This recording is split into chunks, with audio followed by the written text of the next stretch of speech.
than us, but not as good as. At least we don't play Alabama every year or that's a good point. LSU. So there's that. Well, there is that. So, hello, comrade. Hello. Your wife delayed me. My wife did? Yeah, yes. We were talking about our we were talking about we were talking about our new principal. my new principal and her old one. We hired a new principal today at our school, so yeah. And then I got on my laptop. My laptop had an update. Like shocking. She told me to give you a hard time. So I have to go and do a podcast with this dude you know. And she said, make sure you give him a hard time. I go, always. Tell her to take her fucking ass to bed. I'm tired of hearing her shit. Now, I did tell her today that that she's like, well, I may want to go work over there. I was like, you don't want to go over there. The comrades over there. You can't. I need good people over there because most of my people I love at Westwood have all left in the last like 3 or 4 years. Like I've got nobody left there that I like. It's like really this past year blew ass. Sussman left. He works for the district now. He comes by like once a week. But like DBT still left. All these people left. So did Sussman really work before though? I mean, is that the Hebrew Hammer? Yeah. Well, he was a teacher, but now he works for the district. He has a really cush job. Like that dude's got a freaking. It's hilarious. His job is freaking sweet. Why don't you get a job like that, comrade? I probably could have, but I got out of career prep. We goof on you, but you're not dumb. But he went through the career prep stuff and stayed with it, and I was kind of getting bored of it. And then they opened this new position up for the district like the next year, and he's like, "Oh, I'm work study. I just kind of float around." So, all right. Well, enough of that shit. Let's actually talk about some football. Gentlemen, are you ready? Ready. Welcome into the latest edition of the Rob, Comrade, and Kale Show. I am Rob Sanders. I represent the Clemson Tigers on this podcast. You're not reigning anymore. I'm so used to saying that. But they have won 2 out of the last 4 national titles. They are what programs aspire to be.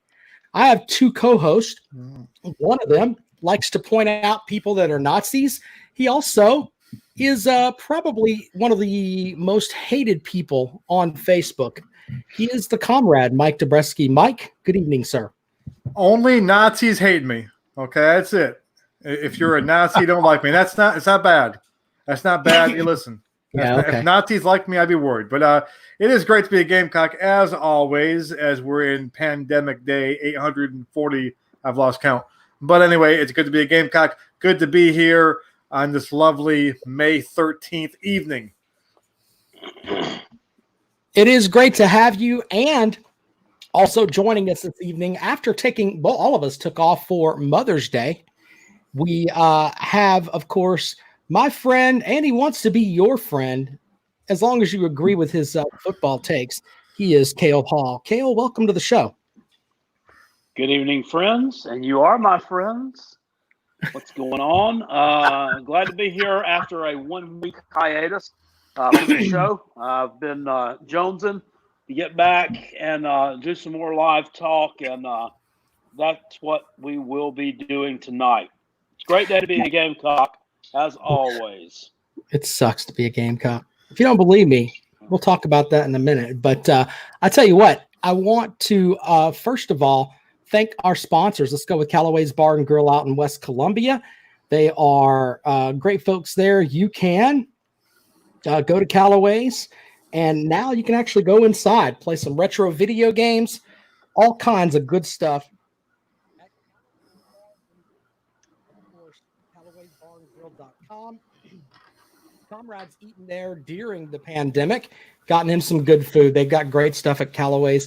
And this is the time, and I'm sure Mike would appreciate me saying this. If you are a person that has called on restaurants to support your civic event, support your little league team and all that, and they've given you great stuff throughout whatever, now's the time to kind of give back. You got to think a lot of these folks, they missed out a good bit, almost 2 months worth of time that they were down. So if you have a chance, support your mom and pop business. the mom and pop business that supports this show, which is another mom and pop business. There's 3 of us here, and that's pretty much it. But it's kind of the way it is at Callaway's. Go by and have yourself a beer. Enjoy some good conversation with some good people at Callaway's Bar and Grill, Callaway'sBarandGrill.com.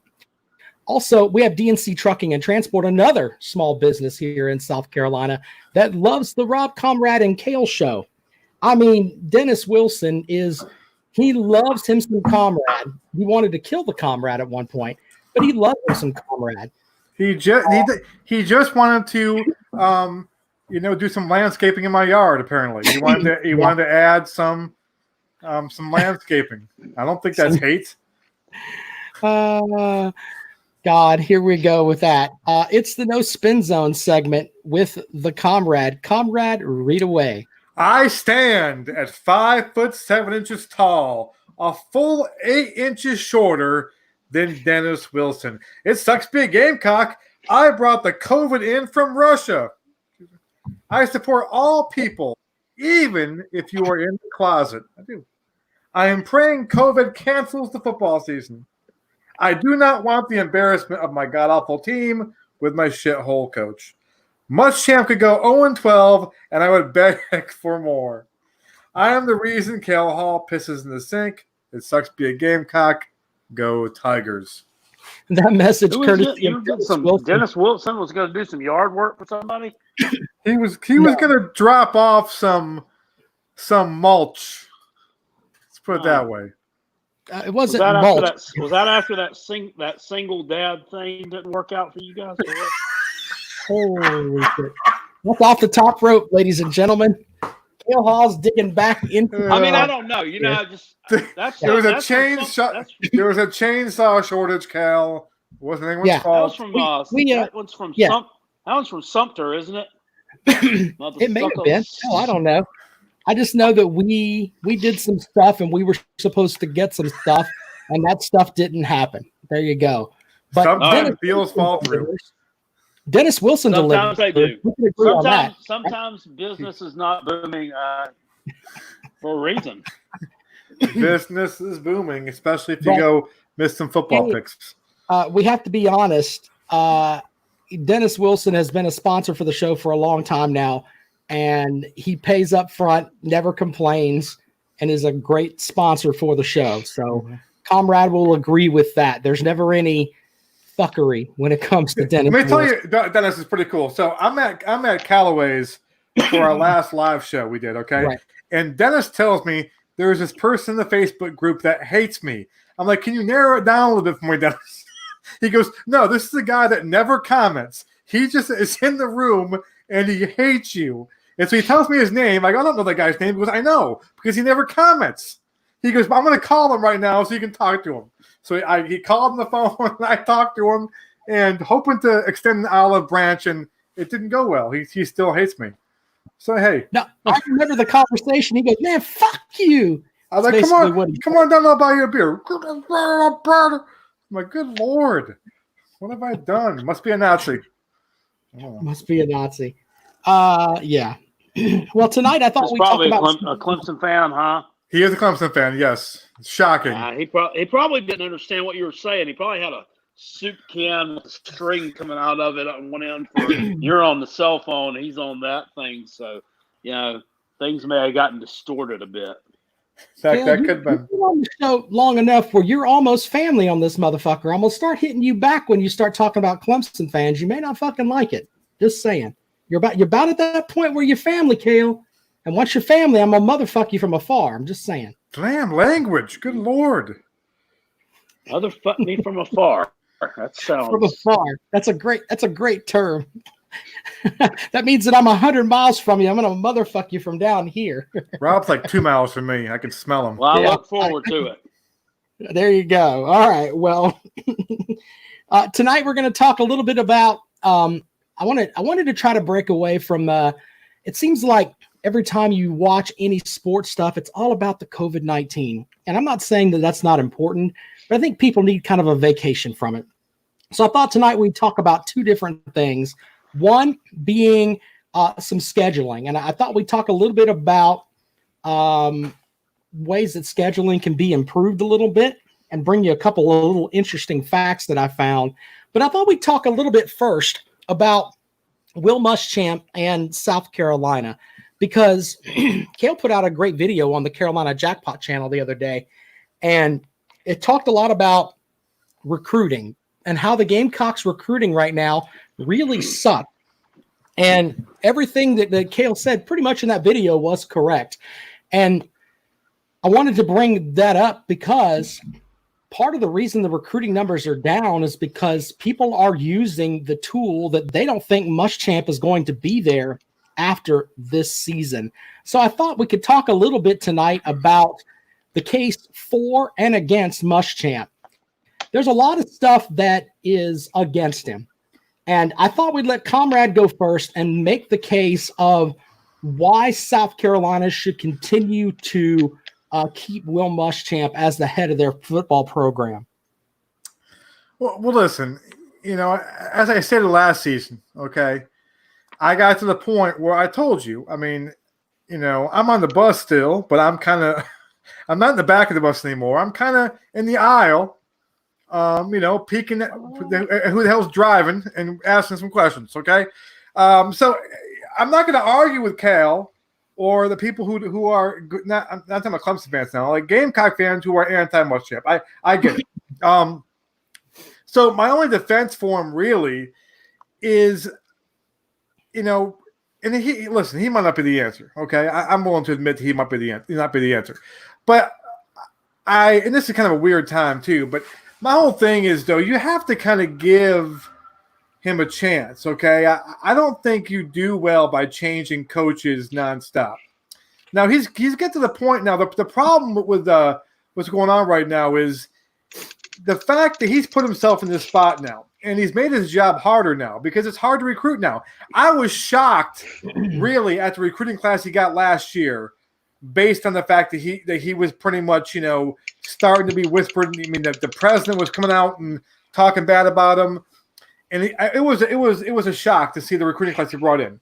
The problem is now, he's trying to get another recruiting class in here, and it's going slow right now. And that's a problem. I mean, that's one of the things you look at too. When it comes down to his job being up in the air, you look at the recruiting rankings too coming in. And a great recruiting class coming in. Say, for example, if he turns and flips a bunch of people around, and he goes 5-7 this year, but the recruiting class he's got bringing in is like 8th in the country. Well, you might say, you know what? Yeah, tough season, but he's bringing, you might give him a year on that. If he goes 5-7, his recruiting class is 38th in the country. You might say, okay, this gonna make a change. Now, the COVID-19 thing could save him just because of finances. There's still a buyout to pay him at the end of the year, and while that buyout looked like it was small a year ago, world shutting down, it may be hard to justify now. So he might buy himself another year, but it's gonna be tough. I mean, it's not. And I'm not making excuses for him now because he put himself in this spot. You don't win enough ball games, you get in the hot seat, and when you get in the hot seat, it's hard to recruit. So the only defense I have for him, which is kind of running out now, is the fact that you need to give. I don't care who it is. Give the person a chance. And if you just make changes to make changes' sake, I think you're always kind of going to, getting behind. We look at Clemson, for example. When they hired Dabo and fired Bowden, you guys took a step back, okay? Like you lost Stephen Gilmore. You lost, and Gilmore was going there. You lost some recruits. And obviously it was a good move, I mean, in hindsight. But if you just make moves to make moves, without somebody to replace him, you think is good enough. It's kind of dumb. That's the other thing too. Is if you get rid of him, well, who are you going to get? Who can you get? Who are you going to get? If you have someone in mind that you definitely can get, you definitely think is better than Muschamp, then yeah. But if you're like, we're going to get rid of him just to get rid of him, and then have a shit show of trying to find a guy to replace him, and you end up having to rehire somebody who isn't any better than Muschamp, and all you did was basically take 2 steps back, and I don't think that's good. So I don't know what Ray Tanner's doing, if he's having talks with people.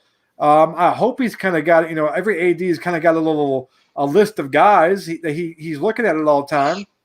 And I'm sure, I don't care what Ray Tanner says publicly, I'm sure he has a list of coaches that he's starting to eye a little bit because he knows that reckoning time could be coming. But if you don't think you can get him, if you're not reaching out to him, and what are you going to do at that point? So it's a two kind of multifaceted thing right there. So I think Muschamp's safe for this year, whatever this year is, regardless of what happens. I think he'll get another year, especially if you have a season where we'll talk about a little while where we're playing all SEC teams. If we scrap and have an abbreviated season and play 10 SEC games or something like that's being talked about right now, I don't think you can kind of judge him on a record. But I think you can kind of give him almost a free pass, which will anger Gamecock fans who can't stand him. But I understand that too.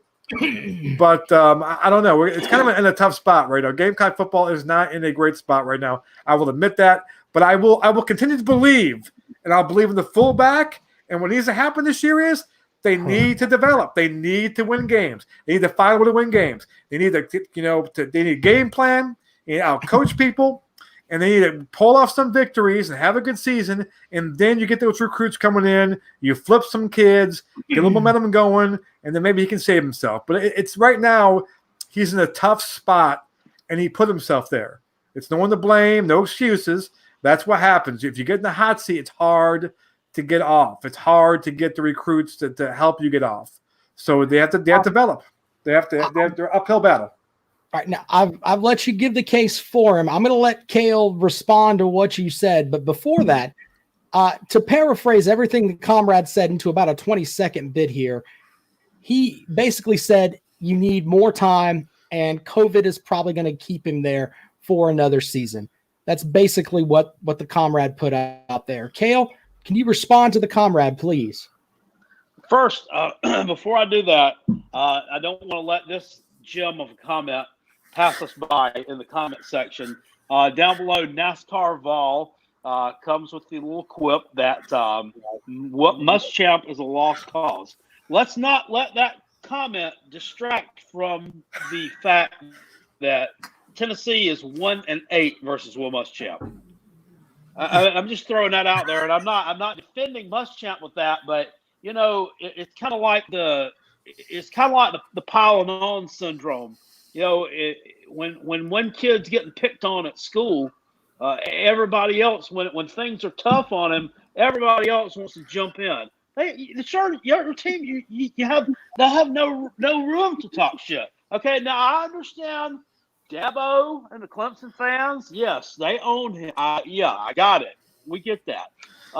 Florida, the past few years, they've earned the right to talk a little bit of shit. 1-9 or 1-8 versus Muschamp, no. You don't have the right to talk shit. That's like us trying to talk shit back to Kentucky right now when we're 1-5 against them the last 6 years. But to the main point here, when this hire was made, I wasn't happy, but I gave it a chance. Because that's what I do. I just want to see my team win. I want to see them win. I want to see them compete for SEC East championships. I want to see them get to Atlanta. I want to see them go to New Year's Six bowls and grow, and then the trajectory of the program to go upward. That's just what I want to see. I don't care who the coach is. I wouldn't care if Satan were coaching the team, as long as we're winning ball games. But we went out, it seems like, and we talked about this last night, we had a 6-week jump on everybody else back in 2015 because Spurrier up and left us in mid-season, right? The beginning of October, if I'm not correct. So we had a while to find the best candidate possible for the job. And we go out and hire someone who got fired. Now, I can understand if Muschamp had been fired from Florida 5 seasons prior. Okay, and then he goes and gets a job a lower level school a year later, like I don't know, the University of Buffalo or some shit. I'm just throwing that out there. And he has one down year, and then progressively gets better for 3 or 4 years. And then and he's competing for a MAC championship in his last year. Yeah, then maybe I can understand saying, okay, well, he's rehabilitated now. Let's go out and we go get this guy. But that wasn't the case. He spent 1 year as a coordinator, and then we go out and get the dude who got fired. To me, that's a loser's mentality, and I don't know what it is. I have not seen the fire or the passion from this guy that I saw from him. Where's the guy at who was on the sidelines with the Florida player, gritting his teeth and chewing him out? Where is the guy who punched the white chalkboard in at halftime of the Texas game? Where's that guy at? I haven't. And maybe I just wanted to say he has shown that once, and that was the Florida game last season where he lost his shit with the officials. Other than that, except for a couple little tips with the media, he really hasn't shown. I think it's on purpose. I think Ray Tanner told him when they hired him, we can't have that. I think he viewed that as a mark against him at Florida, and is trying to be kind of on his best behavior. I think that was the Ray Tanner when they hired him, like, hey, we need to have you more in control. So I think maybe I think that's on purpose in a way. I think he's doing it. Yeah. But Ray Tanner should also understand that if it's administered properly and channeled properly, it's not like you're doing it every other play or 3 or 4 times a ball game. Then it can be a motivating tool. NASCAR Vol also says there just now, comes up with a brilliant comment that Tennessee will end Muschamp's career in 2020. We will be the reason that he loses his career. You know what? You're basically saying that your team sucks because your career, they'll fire you when you drop one to a shitty team. They don't fire you for losing to good teams. So, I mean, you just cracked on yourself with that one, sir. You played yourself. I wanted to see more progression offensively from the teams, and I have not seen it from 2016 to 17 to in 2018. We had a little bit of an uptick, just a little bit of one. But last year, it's what we just went woefully down. I don't see any swagger from anyone on the offensive side of the ball. And I haven't seen it since he's been there, and I think that's just a key factor there. It's the inconsistency of the defense at South Carolina since he's been there has not been bad. I mean, it hasn't been bad. Most of our problems on defense last year, I think we finished up ranked like 65th, which is it's a little bit past middle of the road, but that number skewed a little bit because the offense was just woefully horrible. Had that offense been, I think they finished ranked in the 100 somewhere.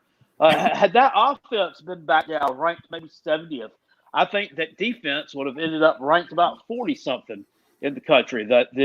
Our offense was a detriment to our defense. Those kids were on the field too long, and it's just it's a recurring theme with this guy. It was the same thing at Florida.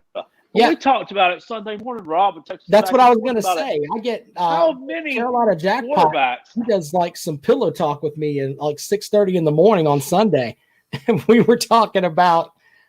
We looked it up, and you mentioned consistency, and I know people are going to be like, "Well, I was just going to say he's a shithead because he's a Clemson fan." I'm trying to be objective here. But we looked it up. He's never had an offense that finished above 8th in conference play for the SEC. Never. In 8 seasons, he's never finished better on the offensive side of the ball than 8th.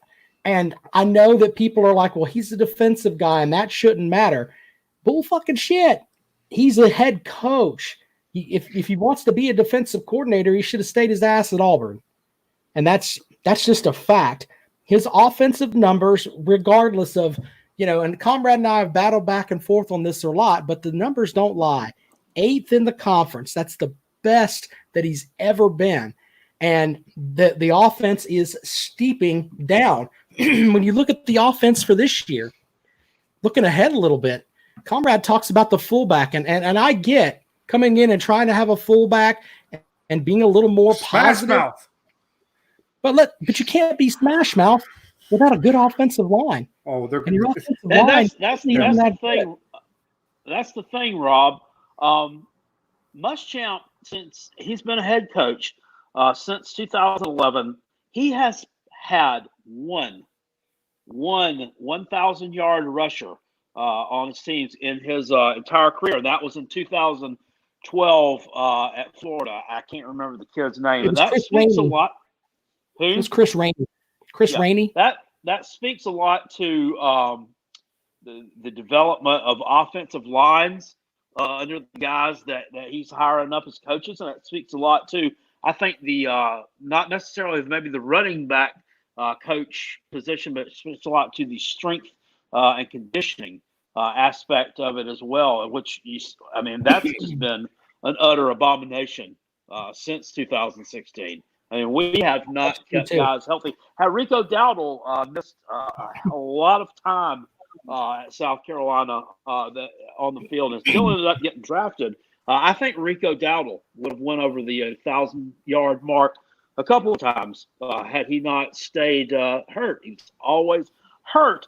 And Muschamp, he liked to shit on Rico Dowdle a little bit. I feel like he shit on him a little bit. Talked in interviews about bringing him in and having heart-to-hearts with him about his passion and how committed he was to the game. I'm not so sure. I don't know. There's two sides to every story. Well, and you never know with that. But one other thing with Will Muschamp, and this is the case against him.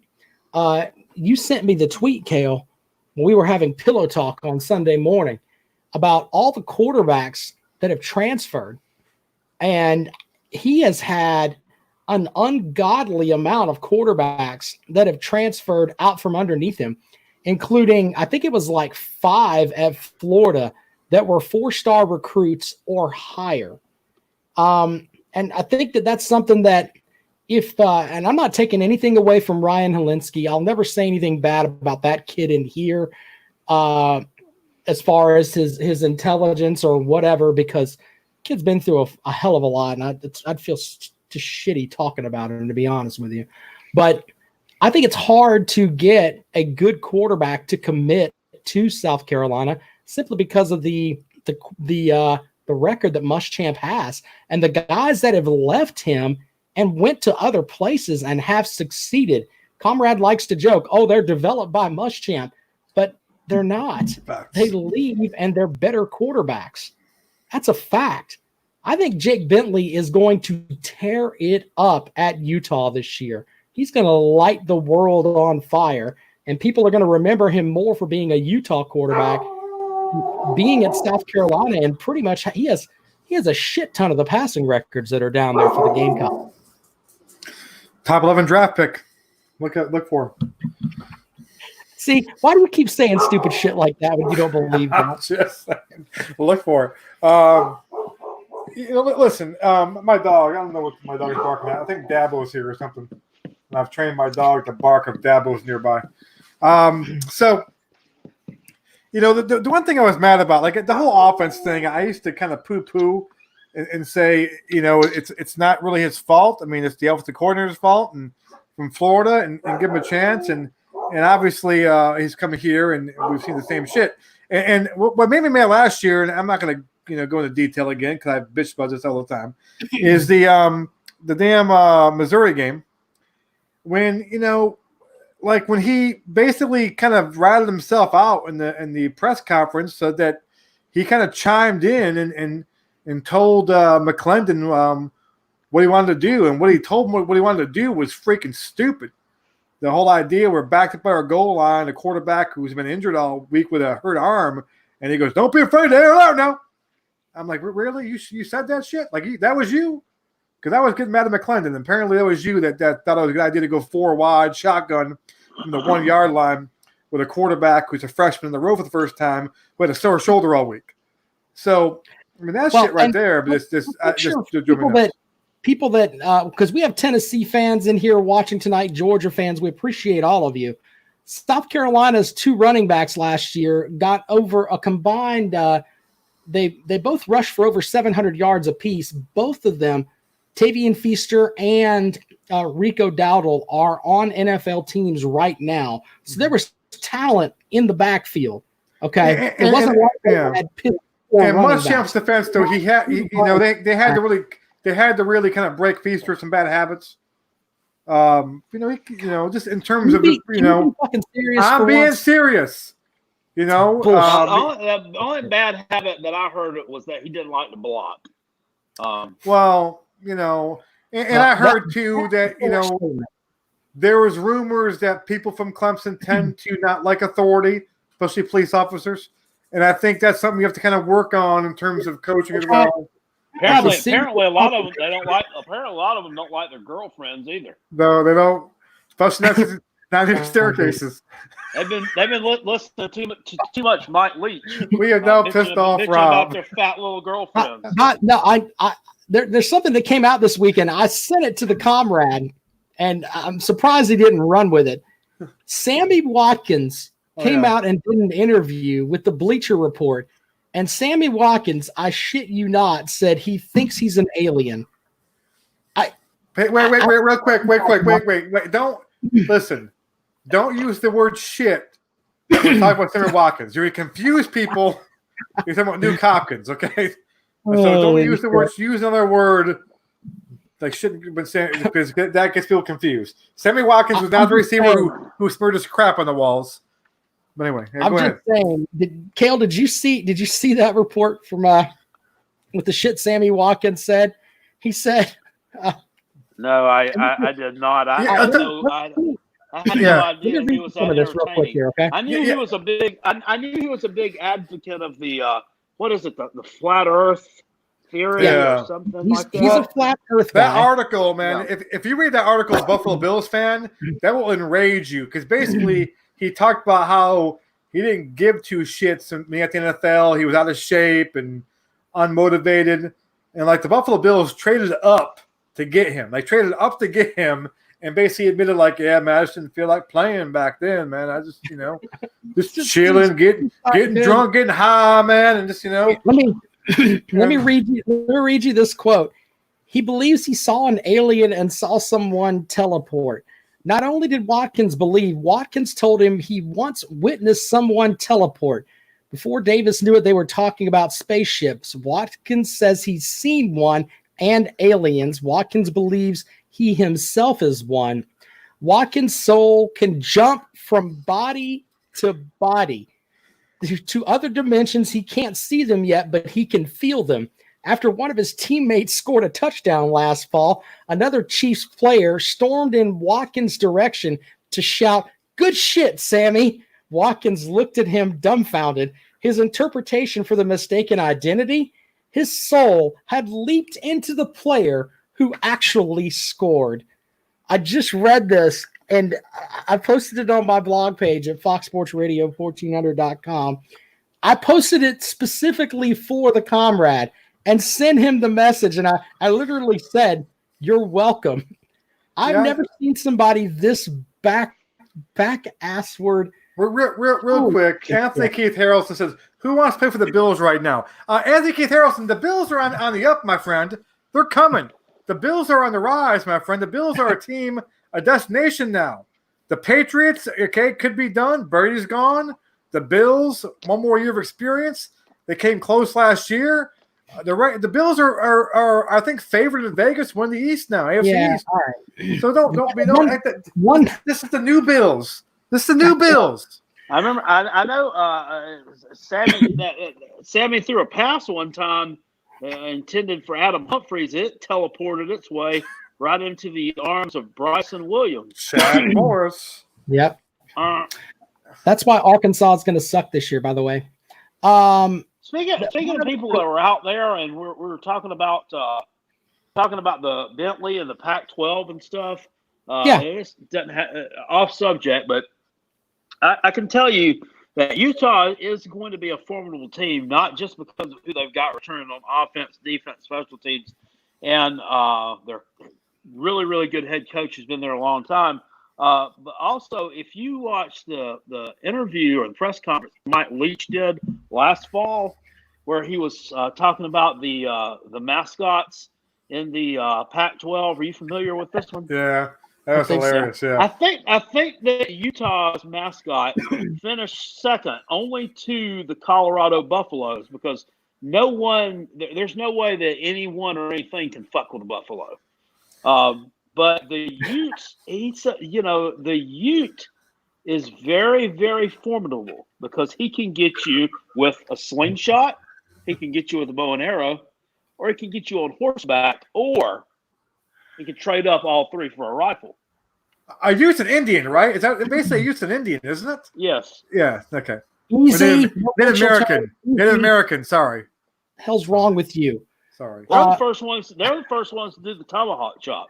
I never get to pop Comrade for something stupid like that. That's kind of funny. One final quote from Sammy Watkins, and I want to talk about the schedule for just a second. As far as the Chiefs are concerned, they should maybe be a touch worried about the part where Watkins said this, quote, "I'm praying and hope they do right by me if I go back. If they don't, it's going to be World War III, seriously, because I feel like I've been doing everything in my power to stay positive, to continue to uplift everybody on the team, to put myself last, to literally always put myself last." When I read that, I'm thinking, okay, maybe he's getting fucked over on his money. He's making $9 million this year. Shut the hell up, Sammy. Personally, I'm pulling for him to become the best wide receiver on the Kansas City Chiefs because right now, currently, their number one wide receiver is a admitted child abusing piece of shit named Tyreek Hill. I hate that motherfucker. So I hope Sammy Watkins takes his fucking job. Fuck him. Fuck him. Exactly. We'll move on from Sammy Watkins. Final thing I want to talk about this evening is Comrade mentioned it earlier about with the COVID stuff, and I don't want to get enthralled into too much COVID stuff, but one of the things that could be better because of the COVID is if they shorten the season to 10 games, but they make it all conference games. And I tell you what, for that to happen, I think that's only going to happen within probably the ACC. I don't think it's going to happen in the Pac-12. Okay. Los Angeles, it just came out either the past day or so that they're still going to be on stay-at-home order until the end of July. So the thought of them being able to get ready to go as far as Southern Cal and UCLA and be ready to play a season is kind of out there. I don't know how the Pac-12 is going to do it, but I do like the idea of playing 10 conference games if they have to shorten the season. It's going to make the season a lot more interesting. And the other part is that this is going to expose the SEC. Wait, what, Rob? You said expose the SEC? I'll tell you why. If you look up something on Florida, let's use the Florida Gators for an example. They're considered one of the blue bloods of the SEC. The last time that the Florida Gators won a game out of conference that was out of the state of Florida was in 1989. The last time they played, it's a fact. The last time that they played a team out of conference and outside of the state of Florida was in 1991, and Syracuse beat that ass. So I say that because there are a lot of SEC teams, and I give credit to South Carolina because South Carolina last year, in addition to their SEC schedule, they schedule Clemson every year, which is a Power 5 team. And even though it was at a neutral site, I wish it was at a home and home, but I think it had more to do with North Carolina than South Carolina, because I don't think that Ray Tanner's like, screw you, we're not going to UNC. We'll do a home and home with you. It had to be at a neutral site with North Carolina. But I do give credit for that somewhat. But there's a big section of the SEC, which includes Florida, and you can put Alabama in the mix. A lot of the SEC blue bloods that is going to they don't schedule 10 Power 5 teams. And I think if we had 10 conference games this year, yes, we'd be out of a lot of the rivalry games. But I think that's something that could be good for football. Comrade, will you address NASCAR Vol's comment here? If you can play 10, why not play 12? Oh, what kind of intelligence do we have from? Yeah, first of all, understand something, okay? The NCAA said if kids aren't on campus, they're not going to have sporting events. California has just come out and said they're not having kids on campus in the fall. So the SEC, the Pac-12, looks like, what I'm being told, there may be two different football seasons this year. There could be a fall season with the SEC and some select ACC teams like BC and Syracuse probably won't play. And you have to kind of cobble together some schedule. Already Alabama is being linked to playing TCU instead of Southern Cal now because Southern Cal won't be able to play, they're saying. I mean, they're still kind of saying they're going to try, but that could be out there. So you could have a spring season with the Pac-12 teams playing, and then a fall season with kind of the Southeast team. And every conference will be different. So the issue with the season is you could have it shorter. We're just playing conference games. And here's the thing. This season is going to kind of blow it away because it's kind of disjointed. But I think what's going to happen is if this happens and you see a bunch of conference games, the fans are going to like it. And kind of the whole sham of scheduling, Charleston Southern and scheduling, Bethune-Cookman and all these schools they play. I think you could Don't see give Bethune-Cookman. You throw that one out there. Don't give Clemson any ideas. Schedule. I think the one thing that COVID-19 could do to improve things, because a lot of things are going to change in our world. You already saw Twitter workers from now on. If you work for Twitter, you can work from home now from now on for the rest of your life. I think you're going to see it for a lot of companies and a lot of people. More people work from home because they see they're just productive, whatever. I think college football could change a lot too, and that just could expose it and say, you know what, maybe we should just go with the Power 5 conferences and playing conference games and maybe a crossover game with a Power 5 school. Because you're going to see some weird schedules this year because not all teams can play. Not all teams are going to play. I hate to break this to you, but I think the SEC is fine. I think Clemson will be fine. But BC and Syracuse probably won't play. The California teams probably won't play in the fall. I'm not sure about Utah. Arizona's going to play. Those schools will play. So you're going to have some schedules going to be mixed up. And people kind of, rescheduling things to pick up opponents that have dropped out. And so it could be something that all of a sudden kind of, and you could have expanded playoffs too because they could decide to expand playoffs this year because of trying to figure out. I mean, you could have Ohio State, for example, has got to play Oregon this year. Well, that game probably might get canceled, or might get. What do you do if Ohio State wants to play, Oregon doesn't? So there's all kind of things that in the end this year will probably blow, but in the future going forward, you could see some changes to college football, which fans will like more. The reason that I say the SEC will be exposed is because every SEC apologist, we play in the SEC. Shut your mouth. I'm tired of hearing that, and I'll tell you why. South Carolina last year played Alabama for the first time in, 9 seasons? You don't play the cream of the crop in the SEC every year. Your schedule could end up where you don't play in Alabama, you don't play in Auburn. You can end up like that. I think if it's put down to it, and they have to actually play each other, then all of these teams that would normally go, they're 12-0, they were challenged in 1, maybe 2 games on the season when Alabama has to square off with Florida this year and Alabama has to play Auburn this year. They're tougher games.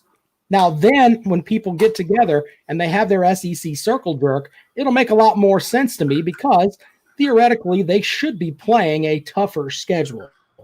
That's when the SEC, though, will be exposed on what they normally do, which is they play 8 teams and then they play a bunch of bitches. That's basically what a lot of them do. They don't schedule home and homes. They'll play at an alternate site or whatever, and then they still run around sticking their chest out, talking about how great the SEC is. If you're that great, play everybody. Okay. Well, some teams have SEC teams have a murderer's row schedule and lose to Georgia State. Well, Rob, first of all, if they play all SEC games, all conference games, they're going to have worse records because they're playing better teams. I mean, it's not exposing anything. I know it's not exposing anything. It's just that, it exposes the scheduling that they did before. That's what I'm talking about. Well, no one there goes, oh man, Bama's can go 12-0 now playing all SEC teams. No. But the fact is, you go 9-3 and you play 12 SEC games. Let's say you play 12. Is that what happened? Let's evaluate that for a minute. Yeah. Real quick. Let me ask you real quick. NASCAR Vol says even the Pac-12 will take money. Okay, let me explain this to you real quick. Okay, I'm going to repeat this again. The NCAA says if you do not have students on campus, there will not be sporting events. Okay, so what will probably happen with the Pac-12 is they will play a spring football league. The Pac-12 will. They'll play their Pac-12 games, all Pac-12 games, and they'll crown a Pac-12 champion and do it that way, and they'll get the money that way, their TV money. That is probably what's going to happen because as of right now, California has said that they're not that the schools in California have said they're not coming to school in the fall face to face. They're going to come back for the winter semester in January, whatever it is their plan right now. So it's not about the whole stay-at-home order or the fans order. It's got nothing to do with it. You're thinking NFL or Major League Baseball. We're talking about college. NCAA says if students are on campus, they're not playing sports. So that's what we're talking about right now. All the SEC schools are planning to have kids on campus in the fall, which is why their football season looks like it's going to go ahead and play in the fall. Okay? NASCAR Vol, come on. Get the testicles off your chin and pay attention now. Okay? What we're saying. The Pac-12 will get their money just probably in the spring. I want a comment from Destroy. Anyone in the SEC not named Alabama has a tough schedule every year. No, sir. No. You have 8 conference games. If you just played your conference games, I would buy that. To an extent, I would buy that. 8 conference games is a joke, by the way. They should play 10. Look, and that's what I'm hoping COVID-19 does. I'm hoping that we have a kind of a reawakening in the future, and it's mandatory 10 games, a 10-game conference schedule, and then you get rid of the crap teams. I mean, I just pulled up, and since we have Tennessee folks in the thing over here, Tennessee plays 8 conference games. I'm not talking about the conference game, okay? I'm talking about their non-conference games. They have a game with Oklahoma. But then their other 3 conference games, which is a quarter of their schedule, by the way, 4 conference games is a quarter of their schedule. A third of their schedule. They have Furman, and God bless non-con games. Thomas Danny Young loves the damn Paladin. But their non-conference games are Charlotte, Furman, and Troy. Okay? That's the point that I'm making. They don't schedule anybody out of conference at true home and homes. Very few teams do that. That's why LSU's season last year, and you know what? I'm tired of their fucking fans, but they did do a home and home with LSU. I mean, not LSU, with Texas. They went there last year, and then Texas is coming down there to Baton Rouge this year. That's my entire point. Is the SEC doesn't schedule out of conference. Okay, NASCAR Vol, yeah, we're kicking NASCAR Vol. The schools will take back their students because they want their money. Okay, the students are still taking classes. NASCAR Vol, they'll be doing it online like they've been doing it. They still pay tuition. Jackass. I want to comment on that real quick with Furman. Tennessee's playing Furman this year. Why don't and Clemson's played a couple of times in years. I don't know why the Gamecocks don't schedule Furman a little bit more often than we do. I think the last time we played them was back in like 2014. That should have a thing going with the Purple Paladins where we play them every couple of years instead of the Woffords. I mean, I don't know. Wofford's a good team in the FCS, but you know, Furman a little bit more tradition. I love their campus, by the way. Oh yeah, it's a beautiful place. I love their campus. I want my kids to go there. Yeah. You know, I think that they schedule them on like a rotating basis so they help out each in-state school. I think that's why, you know, that there's Clemson will schedule one, South Carolina schedules one. Well, they've skipped Furman in the rotation a bunch, sir, because we played Wofford like 3 times. So I'm tired of playing them. Real quick, Furman. I hate playing them too, and they give us fits too. Furman is in Greenville, South Carolina. People are asking where Furman is. Greenville, South Carolina. It's my sister-in-law went there. It's a great campus. They have a great golf course. Love their golf course. If you don't know where Furman is, well, NASCAR Vol doesn't know where it is. These are Tennessee fans. He doesn't know. I mean, he barely knows where NASCAR Vol probably doesn't know where damn Washington D.C. is.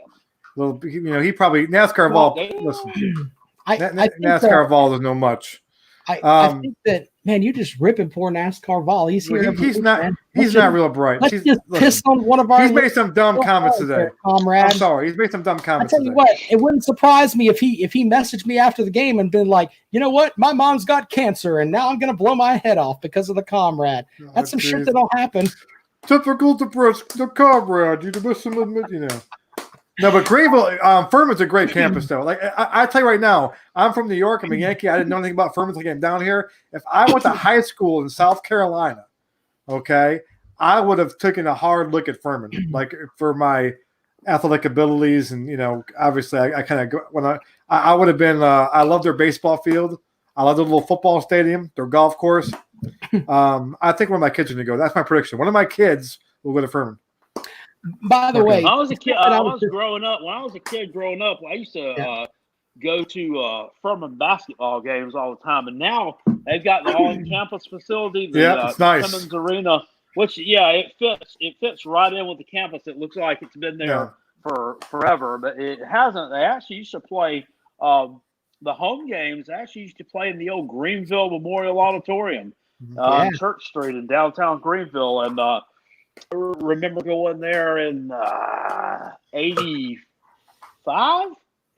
maybe? Yeah, 85. And remember seeing the Gamecocks, coached by Bill Foster, taking on Furman at the old Greenville Memorial Auditorium and getting the old upset sprung on us there in the big brown box. So that was kind of fun.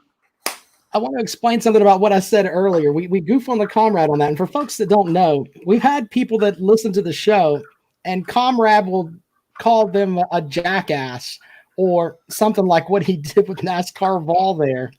And then after the show, I get a message. You know what? I was listening to your show for an escape and my mom had cancer and died.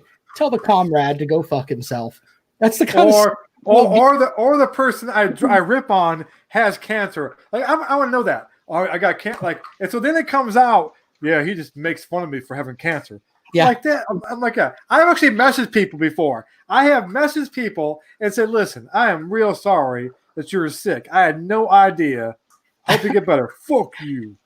Even so, I mean, if you got cancer, damn cancer. I mean, goddamn, the last thing you should be worried about is coming on the internet and being a fucking asshole.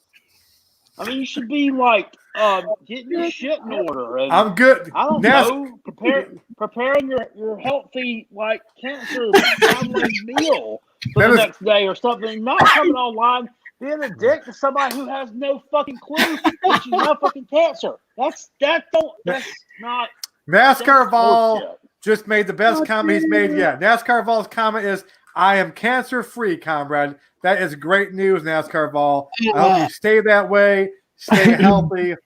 everyone stay healthy and alive. So that's great news, NASCAR Vol. I want nothing to happen to you. Herbert says he wants us to call Uncle Lou. I'm trying to get Uncle Lou booked to come on the show. I'm going to try to make that happen. Two things. We'll answer Colt Ferd's question in a second. I'll put that up there for everybody to see. But Lisa had a great question. Or was it Lisa or was Beth? Notre Dame is on Clemson's schedule. Will that be one of the 10 games that Clemson has? I don't know. I'm not sure what Indiana's like. Yeah, independent.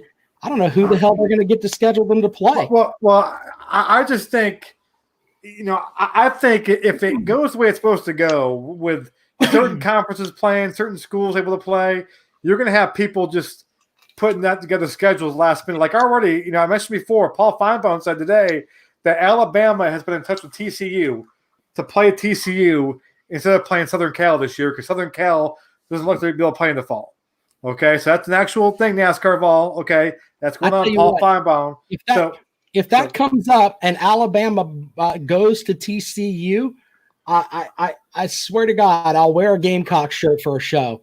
They are a fucking joke of a program when it comes to scheduling away home and home games. Well, they're supposed to play. I'm not sure. The Southern Cal game is supposed to be a neutral site, right? Is it Southern Cal neutral site? Whatever they. Yeah. Yeah. Okay. Yeah. Well, they have TCU as a backup plan according to Paul Feinbaum. If Southern Cal can't play, which looks like they're not going to be able to play in the fall. So that's what if I were TCU, I would look at them and be like, you know what, go fuck yourself. Well, why? No. To fuck you, Alabama. Well, TCU apparently has jumped on the nuts and said, "We'll definitely." To hell with all that. No, put Alabama in the TCU doesn't mind. TCU doesn't mind going to the big stadiums and being road warriors. Yeah, knocking off big teams. They went to Clemson and won with the damn. No, but the game's in Dallas though, so TCU's a home game for TCU. Of course, it's a fucking Jerry World. Everything's a fucking. What is the fucking obsession with that damn place? Damn. You know what? I agree with Kale on that. Why does anybody want to play their game? Every year we've got. I hate neutral site games. Arkansas and Texas A&M. I got to play the fucking Jerry World. What the fuck? Why can't these? Arkansas doesn't have to do what we have to do. We have to go down there and play in front of over 100,000 these fucking weirdos. Play this fucking weird ass fucking war march bullshit. The whole fucking game. And that's damn intimidating. No, they don't play that when they go to fucking Jerry World. That's why they can get within a touchdown and fucking knock them off. That's why we lose 30 to fucking 6. If I was king of the world, right, man. If I was king of the world, which I should be, by the way, the one thing I can't stand is neutral site college football games. Yeah, the whole reason why college football, the appeal of college football for me, okay, is the fact that the on-campus games, the atmosphere, which is why this year's going to suck if we have no fans, okay? You're going to lose that part of it. But I can't stand a neutral site game is basically an NFL game without the talented players, okay? NFL, I don't mind because you're watching the best of the best play. The best quarterbacks and receivers, okay? So, it's a very vanilla atmosphere, except for a few places like the Bills have a really good atmosphere, the Packers do, but basically it's pretty vanilla. But that's okay because that's what NFL is, and it's a different type of kind of experience. But college football, the greatness of college football is the on-campus games. I mean, the Gamecocks going between the hedges. I mean, that's why that game is so great about that game. That win is because you went there and did it. You ate the hedges, and Rob had a freaking damn breakdown for 4 weeks afterwards because we ate the hedges. If we played that game in a neutral site, the Georgia Dome, that game loses the appeal. So, I mean, I can't stand college football doing that stuff. The bowl games are bad enough. I can't stand the bowl games either, to be honest with you. I like them for a betting reason, but I can't stand that either. I want to see games on campus. I want to see playoff games on campus. If you're the number one seed in the playoffs, play at home. Okay, been great. Was LSU number one this year? LSU was one, right, in the playoffs ranking. Yeah, LSU was one. It'd been pretty cool to see Clemson have to go play in Death Valley. Clemson never played in Death Valley for a long time. Okay, go play in Death Valley, a place called Death Valley, which they don't play in, and play LSU in Death Valley. I mean, I think you should earn, like if you're a number one team, you should get a home game, playoff game. Number two seed. Your first round games for me to play at home. I mean, I'm sick of neutral site games. I know the whole vacation thing with the bowl games. They were done for vacation stuff, but I can't stand that part of college football. It's just horrible, horrible. Anyway, no, I'm not. It's Keith thinks that Kale's pissing in his sink. I'm not pissing. I'm not pissing in the sink. My device is getting really low on juice, so I had to set it on the pad. No, I did that earlier. Final thing tonight, since Colt Third, who is a guy who I've not seen in the show, he did ask a question. We'll try to answer his question. He wanted to know our picks for the SEC championship. I'll give you mine, and of course, this is on May 13th, by the way. We're going to do a full pick'em show where we pick all the conference champions and all that shit. That's going to come down the line. But if you told me that I had to pick today and the teams were going to play tomorrow, I would take Alabama in the West and Florida in the East. So, comrade, who you got in the West? I'd probably go Bama as well. I'd probably go Florida as well, just because of the Georgia quarterback situation. I'm not sure with the whole, the lack of spring practice. I think Florida maybe probably ekes one out and kind of beats out Georgia. So Alabama, Florida for me as well. Kale, who you got? I'm going Alabama, Tennessee. Are you trying to kiss up to Don't the look listener? at me like that. NASCAR ball does not. They won the Gator Bowl. They won the Gator Bowl last year. They're on an upward trajectory. They are on path to have the #1 recruiting class this year. All arrows point to them. Alabama, Tennessee. Cal, maybe you misread this. NASCAR Ball does not have cancer. Don't be nice to him. He's cancer free. He's not sick.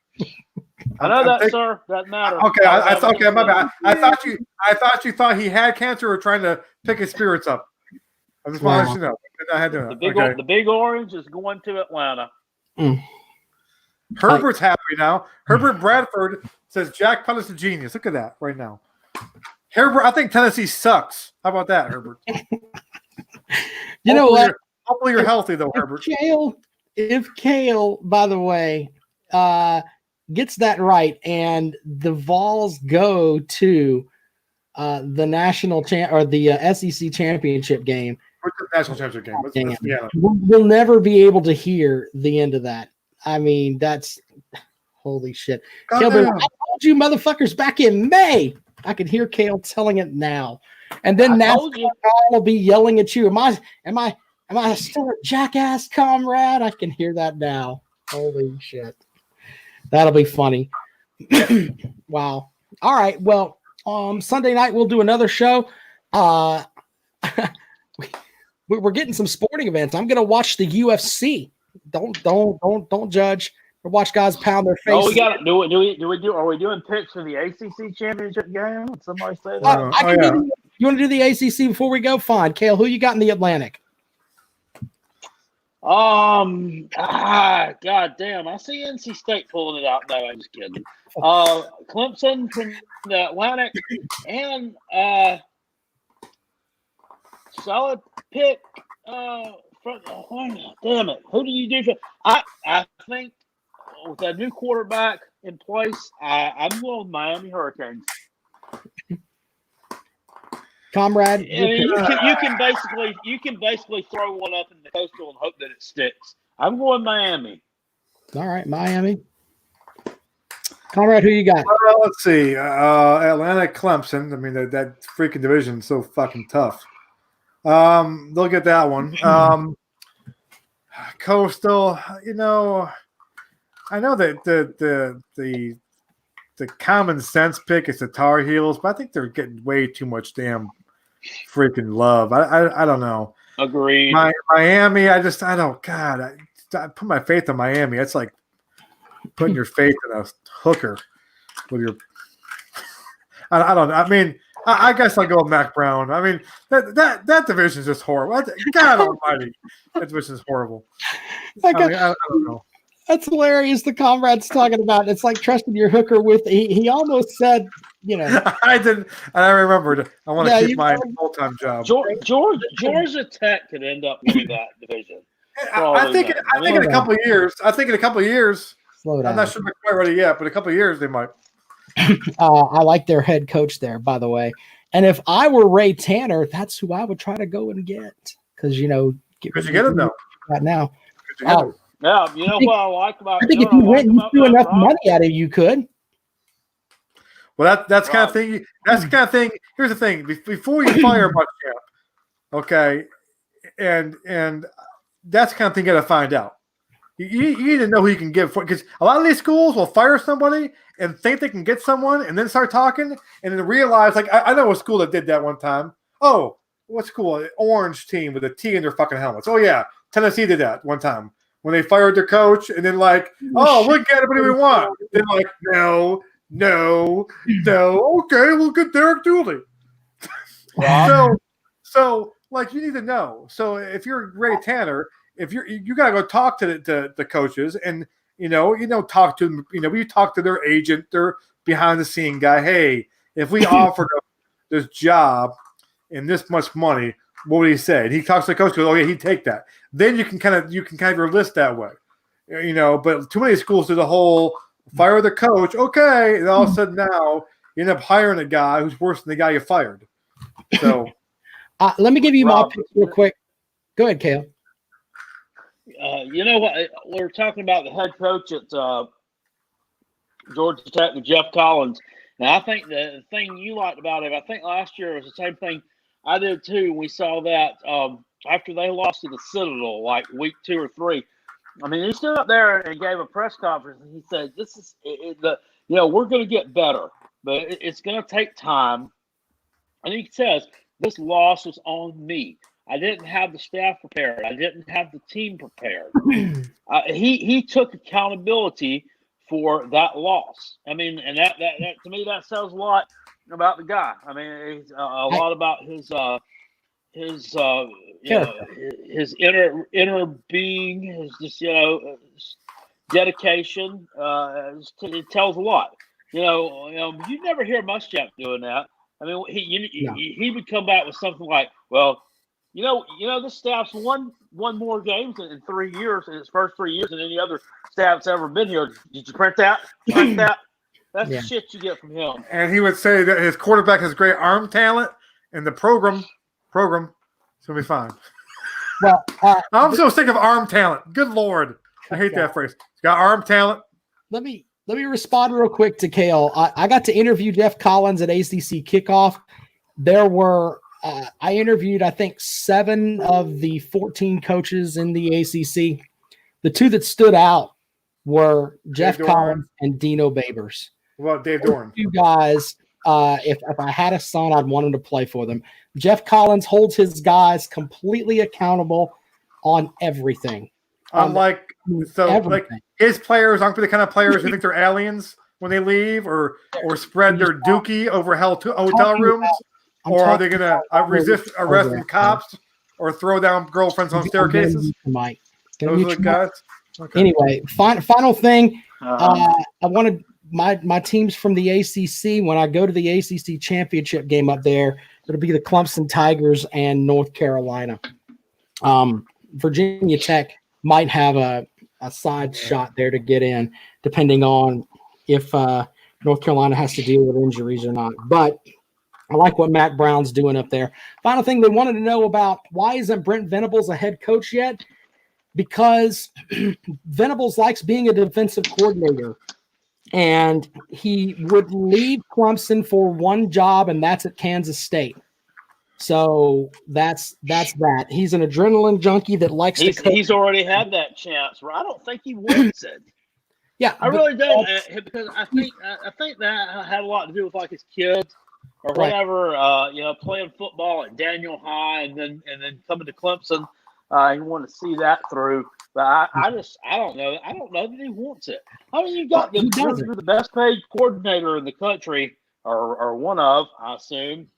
Why would you want and you're at Clemson. Yeah, I know it's Clemson, but I mean, why would you want to go up where it's fucking cold all the time? It's a fucking Kansas.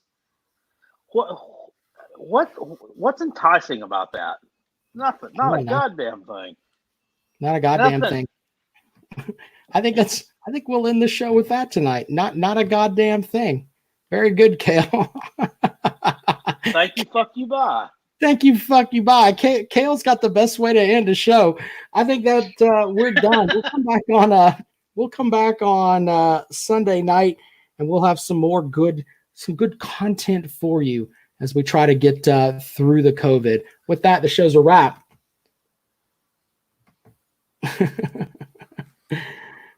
And I'm trying to. There we go. Hopefully, is that? It's still live. I know. I'm trying to end it. Don't talk about the finger on web. You can still see us. Don't Beth, say love our show. Don't say because it's still live. We love you, Beth. And the broadcast there.